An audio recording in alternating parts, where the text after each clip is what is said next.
नमस्कार, न्यूज में आप और मैं हूं आपके साथ शिपवन शर्मा। तो चलिए शुरुआत करेंगे बुलेटिन की। जम्मू कश्मीर में आरक्षण के मामले को लेकर सरकार द्वारा कैबिनेट सब कमेटी का गठन किया गया है। जम्मू में मुख्यमंत्री उमर अब्दुल्ला की अगुवाई में आज हुई कैबिनेट बैठक में ये फैसला लिया गया। मुख्यमंत्री ने बताया है कि सरकार का लक्ष्य समाज के हर वर्ग के लोगों को उसके हक देना है और साथ ही साथ जो वर्ग आरक्षण के दायरे में लाए गए हैं उनको भी यही कहना है कि उनके हकों में कोई कटौती नहीं होनी चाहिए। यही वजह है कि कैबिनेट सब कमेटी को ये जिम्मेदारी दी गई है, जो जल्द ही अपनी रिपोर्ट सौंपेगी। हमारे जो रूटीन गवर्नमेंट के काम होते हैं उस हवाले से बात हुई, लेकिन जो मुझे लगता है सबसे मेन जो आज हमारा फैसला कैबिनेट में था वो एक सब कमेटी को कायम करने का जो फैसला था रिजर्वेशन के मामले को देखने के लिए।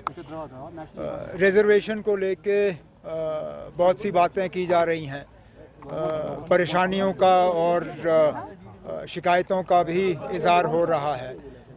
हमारे नौजवान खासकर ओपन कैटेगरी के उनको लगता है कि उनको अपना हक नहीं मिल रहा है, लेकिन उसके साथ साथ वो लोग जिनको रिजर्वेशन के दायरे में लाया गया है वो नहीं चाहते हैं कि उनके हक में कोई कमी हो। तो इसलिए आज कैबिनेट ने फैसला किया है कि एक सब कमेटी कायम की जाएगी। उस कैबिनेट सब कमेटी में 3 ऑनरेबल मिनिस्टर होंगे और उन्हें कैबिनेट ने ये कहा है कि वो एक होलिस्टिक व्यू इस रिजर्वेशन के मामले का लें। वो ये देखें कि अभी तक क्या हुआ है, हाल ही में जो सुप्रीम कोर्ट के इसमें आदेश हैं उनको लेके हम क्या हमने उनको जो है उससे आगे गए हैं या हम वहीं तक हैं, और आगे क्या फ़ैसले लिए जाने चाहिए ताकि किसी का हक जो है वो छीना ना जाए, लेकिन इंसाफ सबसे हो। तो इसके लिए कैबिनेट सब कमेटी अब बनाई गई है, उन्हें वक्त दिया गया है, वो अपना रिपोर्ट जो है कैबिनेट के सामने पेश करेंगे और उसके बाद हम कोई फैसला इसमें कर पाएंगे। रेजोल्यूशन अब सबसे बड़ी बात यह है कि रेजोल्यूशन कहीं रिजेक्ट नहीं हुआ ना, रेजोल्यूशन पास हुआ, रेजोल्यूशन को किसी ने रिजेक्ट नहीं किया, यही बड़ी बात है। एक दरवाज़ा खुला है, आगे जाके देख लेंगे उसका क्या करना है। कांग्रेस हमारी हुकूमत में शामिल नहीं है, कांग्रेस ने बाहर से हमारी मदद की है, लेकिन वो हुकूमत में शामिल नहीं है। अब ये हुकूमत ने ये रेजोल्यूशन लाया है, इस रेजोल्यूशन को मां सिवाय बीजेपी के तमाम मेंबरों ने उस वक्त पास किया, उसमें कांग्रेस भी शामिल थी। अब जाहिर सी बात है कि महाराष्ट्र और झारखंड में जिस तरह बीजेपी ने कांग्रेस को निशाना बनाया, ये पहले तो उन लोगों को जवाब है जिन्होंने ये कहा कि इस रेजोल्यूशन में कुछ है नहीं। अगर इस रेजोल्यूशन में कुछ नहीं होता तो वज़ीर आज़म साहब और होम मिनिस्टर साहब इस रेजोल्यूशन का बार बार जिक्र क्यों करते। जाहिर सी बात है कि इसमें कुछ है। अब कांग्रेस की मजबूरी बनी कि वो थोड़ा सा इसको डाइल्यूट करने की कोशिश करें, लेकिन उनके कहने से कुछ डाइल्यूट नहीं होता। जम्मू कश्मीर की असेंबली ने ओवरवेलमिंग मेजॉरिटी से इसको पास। धर्मनगरी कटरा में ताराकोट से लेकर सांची छत तक प्रस्तावित रोपवे का यहाँ पर जो विवाद है वो अब गहराता जा रहा है। माता वैष्णो देवी के पुराने पारंपरिक मार्ग के दुकानदार श्राइन बोर्ड की इस योजना का पुरजोर विरोध करते हुए आज से 72 घंटों की हड़ताल पर चले गए हैं और इस हड़ताल का पहला दिन जो है वो असर देखने को मिल रहा है। पुराने मार्ग पर दुकानें बंद है और घोड़ा पिट्ठू और पालकी वालों ने भी कामकाज बंद कर दिया है। इस हड़ताल के कारण माता वैष्णो देवी की यात्रा पर आए श्रद्धालुओं को दिक्कतों का सामना करना पड़ रहा है और तो और इस हड़ताल को कटरा व्यापार मंडल का भी पूरा समर्थन मिल रहा है। हड़ताल पर गए पुराने मार्ग के दुकानदार और घोड़ा पिट्ठू और पालकी वालों ने आज एक रोष रैली निकाली और आरोप लगाया कि प्रस्तावित रोपवे के जरिए माता वैष्णो देवी की यात्रा और श्रद्धालुओं की आस्था के साथ खिलवाड़ हो रहा है। उनका ये भी कहना है कि रोपवे शुरू होने पर कई लोगों की रोजी रोटी छिन जाती है, जिसे कि बर्दाश्त नहीं किया जाएगा। ये हमारा तो स्पष्ट शब्दों में कहना है कि हम गंडोला नहीं लगने देंगे, क्योंकि इससे जो हमारी आस्था है, बाण गंगा है, चरण पद है, अर्धकुंवारी जो जितना भी जो आस्था के केंद्र ये सारे बाईपास हो रहे हैं। आज आप देखिए जैसे इन्होंने नया ट्रैक बनाया था, मतलब पहाड़ियां पहले ही लहूलुहान हैं, ठीक है ना। अब ये इतना बड़ा गंडोला का प्रोडक्ट, इससे क्या होगा कि पहाड़ियां और कमजोर से लैंडस्लाइड होने का खतरा रहता है। पहले तो जो जो जितने भी लोग हैं जी, ना तो कोई काम मांग रहे हैं, ना इनको नौकरियां चाहिए जी, एक ही बोल रहे कि हमें हमें काम करने दो, जो हमारी रोजी रोटी है हम उसके लिए लड़ेंगे, हमें किसी को कोई कुछ नहीं चाहिए। जब तक ये गंडोला का काम रुकेगा नहीं तब तक हमारा जो स्ट्राइक चलते रहेगी। जय माता दी। जय जो आज हम धरना दे रहे हैं, ये हम मजबूर होकर दे रहे हैं, क्योंकि जो श्राइन बोर्ड का सीईओ है वो झूठा है। उसने हमारे साथ झूठे आश्वासन दिए। उसने हमारे साथ 15 दिन का टाइम दिया और हमें बोला कि एलजी से मिलवाएगा, लेकिन उसने हमें एलजी से नहीं मिलवाया। इसके भी सीधी सीधी उसकी जो पीछे की मंशा है वो गलत है। उसने जानबूझ के हमें धोखा दिया और साथ के साथ 2-3 पार्टी से अलग खड़ी कर दी। देखो, ये बाणगंगा, अर्धकुंवारी, चरण पादुका, यहाँ पे लोगों की श्रद्धा है। लोगों पूरे देश से आते हैं यहाँ पे, उनकी आस्था है यहाँ पे। श्राइन बोर्ड जो अलग से इसको कट करने की कोशिश कर रहा है, उससे हमारे जो हिंदू के धर्म की आस्था है उसको बहुत ज्यादा हर्ट होगा। तो हम चाहते हैं कि ऐसा ना हो, और जो लाखों के लोग जो हमारे काम कर रहे हैं दिन रात, वो यहाँ पे बेरोजगार हो जाएंगे। हम ये बिल्कुल नहीं चाहते, और हम चाहते हैं कि हमारा जो हक है हमें मिलना चाहिए, और हमारी जो आस्था है वो मेंटेन रहनी चाहिए हमेशा की तरह। सर, हम यहाँ पे काम कर रहे हैं 25 साल से। हमारे साथ श्राइन बोर्ड ने ऐसी सियासत लगाई। सर, आप मुझे बताओ कौन सी इमरजेंसी इस गंडोले की लगाने की ताराकोट से? यहाँ पे तो सर बेरोजगारी इतनी पहले बढ़ी है। लोग गवर्नमेंट से अपील करते हैं, मौजूदा सरकार से, कि नौकरियां दो। हमें सर मजदूरी से ये बेदखल कर रहे हैं, हमें मजदूरी नहीं मिल रही है। सर, आप मुझे बताओ, जब ये ताराकोट से गंडोला लगेगा तो सर यहाँ की तो जो चरणपाद मार्केट है, पूरा बालंगा, घोड़ा पिट्ठू तो सब खत्म हो जाएगा। पहले सर इन्होंने भैरव मंदिर लगाया, जब हम सुबह इधर से सवारी बिठाते हैं, अगर हम 8 बजे भी बावन में पहुंचेंगे तो जब गंडोला बंद होगा तभी सवारी मिलेगी, नहीं तो खाली आना पड़ता है। सर, इन्होंने पैसों का बिजनेस बना दिया है। इन्होंने कोई लेना देना नहीं है हैंडीकैप से। या कुछ पहले इन्होंने अर्धकुंवारी में गाड़ियां लगाई, बोलने लगा हमने गाड़ियां लगानी है इसके हैंडीकैप के लिए। आज ये 4-4, 5-5 सौ रुपए यात्री से ले रहे हैं। वहां से इन्होंने गाड़ियां लगाई, हेलीकॉप्टर भी लगाए, भैरव मंदिर भी इन्होंने गंडोला लगाया। अब कौन सी इमरजेंसी है इनको ताराकोट से लगाने की? यहाँ तो कटरा तो पूरा खत्म हो रहा है, चरणपाद मार्केट खत्म हो रही है, घोड़ा पिट्ठू खत्म हो रहा है। सर, मैं अपील करता हूँ, जो भी एमएलए हैं, जिस पार्टी के भी है, हर डिस्ट्रिक्ट के एमएलए की लेबर यहाँ पे, जैसे पुलिस रजौरी है, रियासी है, कटरा है, उधमपुर है, जम्मू है, और ये लेबर ऐसी है सर, जब ये माता के दरबार में जाती है तो जब पैसा लाते हैं उधर से कमा के, तो सब दुकानदारों के पास हक वाला, चने वाला, करेने वाला, चाय वाला, कमरे का किराया जो लेते हैं उनसे सर लेबर चौथा हिस्सा गार लेती है। और जम्मू में लेबर पैसा बटाती है, उधमपुर में, कटरा में, रियासी में। तो मैं सबसे अपील करता हूँ, जितने भी एमएलए हैं, कि हमारे गरीब जनता का साथ दें, और हमें उनका सहारा है, और गरीब जनता का साथ दें। मेरी और सब लोगों की यही डिमांड है। ये जो रोप पे लगा रहे हैं, ये एक बीमारी है, जो ये सिर्फ बिजनेस पर्पज के लिए श्राइन बोर्ड लगा रही है। हमारी श्राइन बोर्ड और माननीय गवर्नर साहब से यही अपील है कि ये रोप पे ना लगाएं। अगर रोप पे ये लगाते हैं, हम बिल्कुल नहीं लगने देंगे। रोप पे लगेगा तो हमारे मरने के बाद लगेगा, क्योंकि ये हमारी रोजी रोटी का मसला भी है। सरकार द्वारा हाल ही में लेक्चरर्स के खाली पड़े पदों को भरने के लिए जारी किए गए विज्ञापन पर जम्मू कश्मीर भारतीय जनता पार्टी ने कड़ा ऐतराज जताया है। भाजपा के इस विज्ञापन को राष्ट्रीय शिक्षा नीति का उल्लंघन करार देते हुए सरकार को डोगरी और संस्कृति भाषा को अनदेखा कर इनके जम्मू के लोगों की भावनाओं के साथ खिलवाड़ का आरोप लगाया। भाजपा के वरिष्ठ नेता अभिजीत जसरोटिया ने जम्मू में आज एक प्रेस कॉन्फ्रेंस को संबोधित करते हुए डोगरी के मात्र 3 और संस्कृत का एक भी पद घोषित न किए जाने पर सरकार को कटघरे में खड़ा किया। उन्होंने कहा कि राष्ट्रीय शिक्षा नीति में मां बोली को प्राथमिकता देने की बात साफ तौर पर कही गई है, लेकिन जम्मू कश्मीर में ऐसा नहीं हो रहा। जसरोटिया ने बताया कि भारतीय जनता पार्टी के प्रदेश अध्यक्ष जल्द ही इस मुद्दे को प्रधानमंत्री नरेंद्र मोदी के समक्ष उठाने जा रहे हैं। आज ये बात आती है कि ये जो नाइंसाफी करते हो, आपने उर्दू को 36 पोस्टें दी, कोई बात नहीं, अच्छी बात है, आप जरूर दीजिए, लेकिन मेरे डोगरों ने क्या पाप किया जरा मुझे बता दीजिए। और अगर आपको याद होगा, मैं माननीय नरेंद्र मोदी जी के लफ्ज के, ऐसी डोगरे आखने आशाने करने, असा जितियां ने जंगा कमसाने करने, कमसान करना हमें बड़ी अच्छी तरह से आता है। और एक बात याद रखिएगा, जो सिर्फ 3 पोस्टें देकर आपने हमारे डोगरों को बेवकूफ बनाने की कोशिश की है, वो हम होने नहीं देंगे। संस्कृत के ऊपर खासकर बात ये आती है कि कोई काफी स्कूल है जहां पर संस्कृत पढ़ने के बच्चे इच्छुक है, लेकिन वहां पर आप संस्कृत की एडवर्टाइजमेंट नहीं दी है, जानबूझ के संस्कृत को पीछे करने की बात कर रहे हैं। मैं बताना चाहता हूं कि नेशनल एजुकेशन पॉलिसी आपके मैनिफेस्टो से ऊपर है।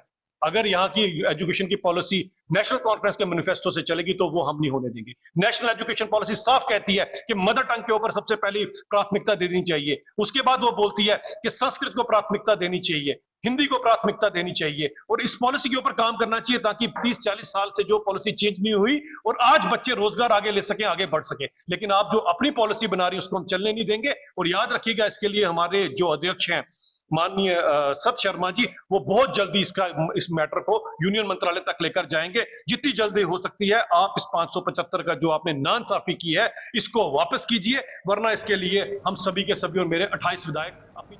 दूसरी ओर डोगरी स्कॉलर्स और स्टूडेंट्स के अलावा टीम जम्मू और डुग्गर मंच ने जम्मू में संयुक्त रूप से प्रदर्शन कर कुछ नौकरशाहों पर डोगरी की अनदेखी करने का आरोप लगाया। इन संगठनों ने जम्मू यूनिवर्सिटी के कुछ टीचरों पर भी अपने हकों के लिए आंदोलन कर रहे स्कॉलर्स और स्टूडेंट्स को धमकाने के आरोप लगाए। इन लोगों के मुताबिक विभिन्न शिक्षण संस्थानों में डोगरी विषय के खाली पड़े पदों को भरने में आनाकानी की जा रही है और इसके लिए भी कुछ नौकरशाह भी जिम्मेदार हैं। टीम जम्मू के चेयरमैन जोरावर सिंह जम्वाल ने चेतावनी दी है कि डोगरा समाज को एक बार फिर बड़े आंदोलन के लिए उकसाया जा रहा है, लिहाजा उपराज्यपाल मनोज सिन्हा को इसका संज्ञान लेकर जम्मू के डोगरों को उनका हक दिलाने में मदद करना चाहिए। बंद करो, बंद करो। जय डुग्गर, जय डोगरी, जय डुग्गर, जय डोगरी। ये दर्शा रहे हैं कि आज भी ब्यूरोक्रेट्स कुछ ऐसे हैं जो कहीं ना कहीं हमारे साथ डिस्क्रिमिनेशन कर रहे हैं। ये कतई बर्दाश्त नहीं होगी। ये एक स्टार्ट है और इसको जब तक हमारे बच्चों को और हमारे हर स्कूल कॉलेजेस में यहाँ पर पोस्टें जब पड़ी हैं तो नहीं निकलेंगी, हम एजुटेशनल पाथ पे रहेंगे और हम राष्ट्रवादी लोग हैं। आपने आगे भी देखा, पहले भी देखा है, हमारी राष्ट्रवादी सोच को नेगेटिव ना लिया जाए, हमें कॉवर्ड ना समझा जाए। मैं कहूँगा, मैं आह्वान करूँगा कि मुझे आज ही पता लगा है कि कुछ department of Dogri Jammu university में कुछ ऐसे टीचर्स या प्रोफेसर्स हैं जो इनडायरेक्टली हमारे बच्चों को हरास कर रहे हैं कि आप ऐसे डेमोन्स्ट्रेशंस में मत जाए। मैं आपके माध्यम से उनको भी वार्न करूँगा, गलती मत करना, कहीं ऐसा ना हो सबसे पहले धरना हम आपके पास लगाएं। मैं आपके माध्यम से एक बार फिर माननीय उप राज्यपाल श्री मनोज सिन्हा जी से ये बात करूंगा कि आपको इंटरवीन करना चाहिए और जम्मू के नौजवानों को, जम्मू के डोगरों को ये जो इनका जायज़ हक है वो दिलवाया जाए, ताकि जो आपका कहना और करने में कोई फ़र्क ना हो। जो ऑफिशियल लैंग्वेज बनाई गई है, अगर उसको हर दफ्तर में चलाना है तो पहले पोस्टें निकाली जाएँ। हमारे बच्चे जो आने देश के जाने माने कारोबारी गौतम अडानी के खिलाफ अमेरिका द्वारा लगाए गए आरोपों के द्वारा यहां पर विपक्ष को एक बार फिर से सरकार के खिलाफ मोर्चा खोलने का मौका दे दिया है। जम्मू में आज यूथ कांग्रेस ने जोरदार प्रदर्शन करते हुए सरकार पर अडानी का बचाव करने का आरोप लगाया। यूथ कांग्रेस ने सरकार से तुरंत प्रभाव से अडानी को गिरफ्तार करने की मांग की। इस प्रदर्शन के दौरान यूथ कांग्रेस ने शहर में एक रैली निकालने की कोशिश भी की, लेकिन पुलिस ने इस कोशिश को नाकाम बना दिया और दोनों पक्षों में जमकर धक्का मुक्की भी देखने को मिली। अडानी को अरेस्ट करो। आदरणीय नेता राहुल जी ने कल प्रेस कॉन्फ्रेंस करके ये बोला है कि मोदी और अडानी जी एक है तो बिल जी सेफ है। इसी मुद्दे को लेकर आज जम्मू कश्मीर यूथ कांग्रेस के द्वारा प्रदर्शन रखा गया है कि जब अमेरिका ने गिरफ्तारी वारंट जारी कर दिया है तो भारत सरकार किसका देख रही है, कि किस ओर देख रही है। बीजेपी के प्रवक्ता आप टीवी पर देख रहे हैं, कल से पूरे मीडिया में छाया कि उनके वकील बने हुए हैं, उनके हितैषी बने हुए हैं। हालांकि उनका काम है कि अडानी जी को जल्द से जल्द गिरफ्तार किया जाए, लेकिन ऐसा नहीं होगा। हम ये चाहते हैं कि उनको तुरंत प्रभाव से गिरफ्तार किया जाए, अडानी जी को गिरफ्तार किया जाए। आज हमने इसी को लेकर आज जम्मू कश्मीर युवा कांग्रेस ने एक प्रोटेस्ट किया गया है, लेकिन यहाँ का जो पुलिस प्रशासन है, हम तो चाहते हैं कि आप हमें गिरफ्तार करके ले चलिए और हमारी मांग हम जेल में बैठकर उठाएंगे। आप चाहे जितने दिन अंदर हमें।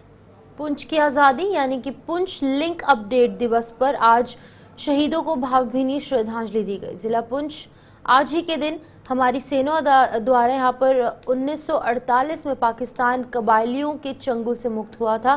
पुंछ में आज सेना के द्वारा एक कार्यक्रम आयोजित किया गया और एक कार्यक्रम में 1948 में सेना द्वारा कबायलियों के खिलाफ ऑपरेशन में शहादत देने वाले वीर जवानों को इस मौके पर श्रद्धासुमन अर्पित किए गए। इस कार्यक्रम में सेना के अलावा पूर्व सैनिकों और आम नागरिकों ने भी बढ़ चढ़कर भाग लिया। मैं देता हूं पुंछ लिंकअप डे की। हर साल की तरह हम लोग यहाँ पे पुंछ लिंकअप डे मनाते हैं, उन शहीदों को याद करते हैं जिन्होंने जो है अपनी देश के लिए कुर्बानी जो दी है। और यहाँ पे सर्विसमैन और एक्स सर्विसमैन और सिविल एडमिनिस्ट्रेशन सब इस डे में जो है इस लिंकअप डे में पार्टिसिपेट करते हैं। आज का जो फंक्शन हुआ है ये बहुत ही ज़रूरी फंक्शन है और जिसमें हम उन शहीदों को याद करते हैं। और इनको याद करने के लिए हमारे जो general officer commanding 25 infantry division जो है वो भी यहाँ पे उन्होंने हिस्सा लिया। साथ में सर्विस पर्सनल ने भी हिस्सा लिया और एक्स सर्विसमैन जो है जो पुंछ के हैं उन्होंने भी जो है बढ़ चढ़ के हिस्सा लिया है और जितने भी प्रोग्राम्स हैं उसमें वो हिस्सा ले रहे हैं। और जैसे आपने सुना होगा GOC साहब ने उनसे इंटरेक्ट किया, उनसे बात की।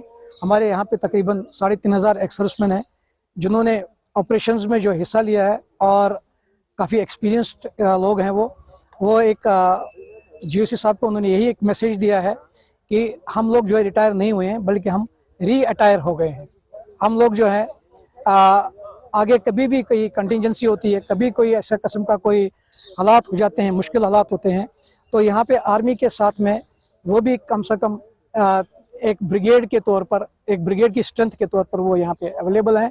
आज 22 नवंबर 2024 को इस दिन को मनाने के लिए, ये वो दिन है कि जब 1948 में कबालियों ने पुंछ के ऊपर हमला करके पुंछ को चारों तरफ से घेर लिया था। उस टाइम में जो हमारे हिंदुस्तान आर्मी के नौजवान थे जिन्होंने अपनी जानों का जो है नजराना पेश करके पुंछ और उड़ी के इस रास्ते को खोला था, जिसमें ब्रिगेडियर प्रीतम सिंह साहब और उड़ी से जनरल जोरावर और ब्रिगेडियर नंद सिंह ने जो है उन कबालियों को यहाँ से खदेड़ते हुए पुंछ के साथ लिंकअप किया। और उस टाइम जिन जवानों ने शहादत पाई, शहादत अपना नजराना जानों का दे करके पुंछ को आजाद किया, उस दिन को मनाने के लिए और आम न्यू जनरेशन को ये बताने के लिए कि पुंछ की आवाम का क्या इतिहास है, उसको दिन को की याद को ताज़ा करने के लिए ये आज दिन ये मनाया जा रहा। 22 नवंबर 1948 में जब कबालियों ने अटैक किया था 93 इन्फेंट्री ब्रिगेड पुंछ और उड़ी वाली ब्रिगेड ने लिंक अप रोड निकाल के जब कबालियों को यहाँ से भगाया था, और उस याद में, उस उपलक्ष्य में ये मनाया जाता है। आने वाली जो जनरेशन है उनके लिए एक सबक है कि सेना में जाना और सेना में क्या होता है। हमारे हम तमाम एक्स सर्विसमैनों को बुलाया जाता है, हमें बड़ी खुशी होती है यहाँ आके, और एक आने वाली जनरेशन के लिए सबक भी है। और हमारे जो दुश्मन है वो ये ना सोचें कि सिर्फ सेना ही सेना है। यहाँ पुंछ डिस्ट्रिक्ट की आवाम, चाहे वो बच्चा है, जवान है, बूढ़ा है, वो सबके सब सैनिक हैं।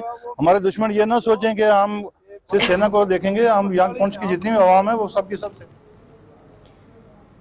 रियासी के पौनी में चल रहे अति महाविष्णु यज्ञ के दूसरे दिन आज एक भव्य कलश यात्रा निकाली गई। संत श्री बाल योगेश्वर दास जी महाराज की अगुवाई में पौनी में निकाली गई इस कलश यात्रा में रियासी के विधायक कुलदीप राज दुबे के साथ सैकड़ों की संख्या में अन्य श्रद्धालुओं ने भी भाग लिया। आपको बता दें कि अति महाविष्णु यज्ञ 1 दिसंबर को संपन्न होने वाला है, जिसमें कि रोजाना हजारों की संख्या में श्रद्धालु पहुंच रहे हैं। ये यज्ञ अमरवीर शहीदों की याद में देश के कोने कोने में करवाया जाता है। भारत के अमरवीर शहीदों की पुण्य स्मृति में अति विष्णु महायज्ञ धर्मनगरी पावनपुरी पौनी में हर वर्ष की भांति होता है और ऐसे ही श्रद्धालु बढ़ते जा रहे हैं। एक तो सनातन बड़ा अच्छा जो है एक प्रचार प्रसार भी हो रहा है, लोगों में जागृति आ रही है, श्रद्धा का और विश्वास का और प्रेम का विषय है, ये बढ़ते जा रहा है। साधु संत महात्मा और धर्माचार्य ऐसे हमारे पूरे भारतवर्ष में आप होंगे, जैसे हमारे जैसे वृंदावन में हमारे परम पूज्य स्वामी श्री प्रेमानंद जी महाराज जी का बहुत बड़ा योगदान है। हमारे भारत के यशस्वी नौजवान उगता हुआ सूरज श्री बागेश्वर धाम सरकार हमारे श्री कृष्ण शास्त्री जी, उन्होंने धर्म का बहुत प्रचार किया है। तो इस तरह से लोगों में श्रद्धा एक के द्वारा जब सुनते हैं और विश्वास बढ़ता है, प्रेम बढ़ता है और अपने इष्ट देव के प्रति जो है लगन बढ़ती है, तो अपने सनातन के प्रति जागृति होती है। तो इसी तरह से बड़े साधु संत महात्मा जो हैं इस तरह से अपने धर्म का प्रचार, तो ये भी एक कारण है कि ऐसे महापुरुषों का जो इस तरह से आना होता है। यज्ञ नारायण भगवान आज जो है कलश यात्रा है और इसी तरह से 1 दिसंबर को पूर्णाहुति है। आपके चैनल के माध्यम से सभी श्रद्धालुओं को सादर आमंत्रित हैं, सभी लोग आएं और यज्ञ नारायण भगवान का दर्शन करें और यज्ञशाला। भारतीय जनता पार्टी का सदस्यता अभियान जोर पकड़ रहा है। आज कठुआ के चौक में भारतीय जनता पार्टी ने एक ये अभियान चलाया जिसमें कि कई नए लोगों ने पार्टी के साथ जो है वो हाथ मिलाया और पार्टी के साथ जो है वो जुड़े। इस अभियान की अध्यक्षता कठुआ के विधायक भरत भूषण ने की। भारतीय जनता पार्टी का सदस्यता 3 दिसंबर को संपन्न होने जा रहा है और इसमें 20 लाख नए लोगों को पार्टी के साथ जोड़ने का लक्ष्य रखा गया है। और हम सारे नए मेंबरशिप जो नए मेंबर जोड़ने हैं पार्टी में, उनके लिए ऑनलाइन जहाँ रजिस्ट्रेशन कर रहे हैं उसके लिए एक टोल फ्री नंबर दिया हुआ है, उस पर उन्होंने मिस्ड कॉल देनी होती है और उस पर फिर मेंबरशिप बनना है। इसके लिए कोई फीस नहीं है और आप सभी को पता है कि भारतीय जनता पार्टी दुनिया की नंबर 1 पार्टी है मेंबरशिप के हिसाब से, और हर 6-6 साल के बाद ये मेंबरशिप दोबारा रिवाइज करनी पड़ती है। उसी सिलसिले में आज यहाँ इकट्ठे हुए हैं और आपके माध्यम से मैं लोगों को कहना चाहूँगा कि सारे लोग इस पार्टी के मेंबर बने, ताकि हमारे जो प्रधानमंत्री मोदी साहब हैं, जो दुनिया में नंबर 1 लोकप्रियता में भी और अच्छी स्कीमें लाने में, वो आज उनके हाथ मजबूत हों और उनकी पार्टी मजबूत हो, ताकि हम और ज़्यादा अच्छे तरीके से लोगों की भलाई के काम कर पाएँ। ये 6 दिसंबर तक चलेगा जी अभियान, और हमारे जो वर्कर्स हैं, कार्यकर्ता हैं, जगह जगह जाके लोगों को फैसिलिटेट कर रहे हैं कि वो मेंबर बने। आज वार्ड नंबर 11 और भाजपा जो एक सदस्यता का काउंटर लगाया गया है, आदरणीय प्रदेश अध्यक्ष जी द्वारा जो प्रदेश में मेंबरशिप शुरू की, जो लगभग 1 महीना हमारी मेंबरशिप दिसंबर तक चलेगी। मैं उसी को लेकर विशेषकर अपने युवा साथियों से आग्रह करना चाहता हूँ कि पहले भी हमेशा आपने भारतीय जनता पार्टी को प्यार दिया है, चाहे लोकसभा के चुनाव हो, चाहे विधानसभा के चुनाव हो। भारतीय जनता पार्टी जो जम्मू कश्मीर की single largest party vote share के देखा जाए तो जुड़ी बनी है। यही प्यार, मैं यही विश्वास दिलाना चाहता हूँ कि आप सब लोग, मुझे विश्वास है कि भारतीय जनता पार्टी के सदस्य बनेंगे। मैं अपने माध्यम से, आपके माध्यम से लोगों से यह आग्रह करता हूं कि आप भारतीय जनता पार्टी के सदस्य बनिए और विश्व की सबसे बड़ी लार्जेस्ट जो राजनीतिक दल है उसका सदस्य बनिए, उसके परिवार का हिस्सा बनिए। मैं यही आपके माध्यम से।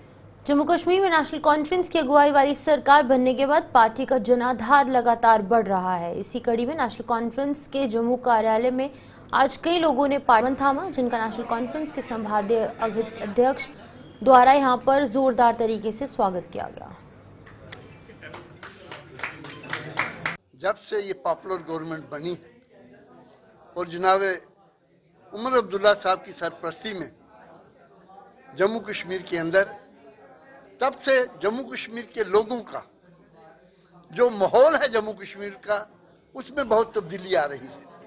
आपने देखा कि अभी हमारे नौजवान जम्मू शहर के नेशनल कॉन्फ्रेंस ज्वाइन कर रहे हैं और उनका अकीदा यही है, मुद्दा यही है कि हम लोगों की सेवा करें। जो पिछले सालों में जम्मू कश्मीर के लोगों को दुख तकलीफें 2-4 होना पड़ा था, आज उसका उजाला कैसे हो। हमें खुशी है कि हमारे मंत्री साहिबान जम्मू के और कश्मीर के दूर दराज इलाकाजात में जाके, जो जम्मू कश्मीर नेशनल कॉन्फ्रेंस का मौक़िफ़ था कि हम अपनी जो हुकूमत है, जो ऑफिसर साहिबान हैं, जो हमारे मंत्री साहिबान हैं, लोगों की दुख तकलीफें हम उनके door. Power grid corporation of India द्वारा उधमपुर म्युनिसिपल काउंसिल के संसाधनों में बढ़ोतरी की गई है। कॉरपोरेशन ने म्युनिसिपल काउंसिल को अपने CRS प्रोग्राम के तहत कचरा उठाने वाली 5 गाड़ियों का तोहफा दिया है। कॉरपोरेशन के अधिकारियों ने इन 5 गाड़ियों आयोजित एक कार्यक्रम के दौरान जिले की DC सलोनी राय से सुपुर्द किया। कितनी महत्वपूर्ण होंगी उधमपुर शहर के लिए? उधमपुर की अगर हम बात करें तो यहाँ पे सॉलिड वेस्ट मैनेजमेंट हमारा एक मेजर फोकस एरिया रहा है और यहाँ पे जितना शहर अर्बनाइज हो रहा है, क्वांटम ऑफ वेस्ट जनरेशन भी उतना ही तेज़ी से बढ़ रहा है और हमारी म्यूनसिपैलिटी की तरफ से door to door waste collection की फैसिलिटी भी चालू की गई है और इसी फैसिलिटी को और ऑगमेंट करने के लिए पावर ग्रिड के द्वारा CSR इनिशिएटिव में उन्होंने हमारे उधमपुर ज़िले के लिए 5 door to door collection vehicles उन्होंने उन्होंने हमें प्रोवाइड करे हैं, तो हम पावर ग्रिड का धन्यवाद करेंगे कि उन्होंने ये इनिशिएटिव लिया। और इन्होंने GMC में भी TrueNAT टेस्टिंग के लिए, जो TB की टेस्टिंग के लिए मशीन होती है, वो प्रोवाइड करी है CSR इनिशिएटिव में। So we Udhampur district administration ऐसे इनिशिएटिव्स को बहुत वेलकम करती है, जहाँ पे कॉरपोरेशंस अपने CSR के तहत हमारे इंफ्रास्ट्रक्चर ऑगमेंटेशन में और हमारी सर्विस डिलीवरी में जब वो मदद करते हैं, तो ये इनिशिएटिव्स को हम काफ़ी वेलकम करते हैं और ये एक बहुत ही कोलैबोरेटिव एफर्ट। चलिए, न्यूज़ ब्रीफ में फिलहाल इतना ही। मुझे दीजिए इजाज़त और आप बने रहिए गुलिस्तान न्यूज़ के साथ।